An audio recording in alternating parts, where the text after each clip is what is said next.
U današnjem kratkom opisu imamo Huawei Mate 20 Lite.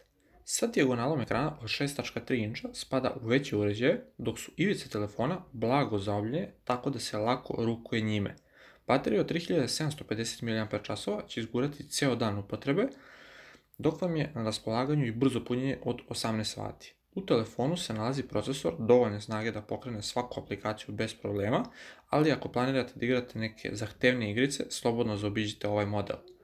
Na raspolaganju imamo 4 GB RAM i 64 GB interne memorije, što je dovoljno za fluidan rad telefona. A takođe možete proširiti memoriju uz pomoć SD kartice.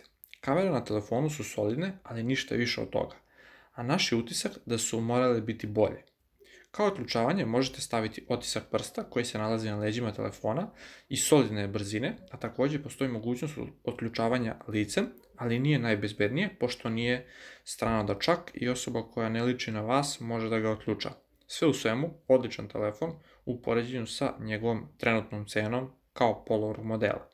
Ovaj ili bilo koji drugi model možete da pronađete kod nas u radnji ili da se raspišete na broj 063 63 53 63. Srdačan pozdrav od Jesse tima, do idućeg videa.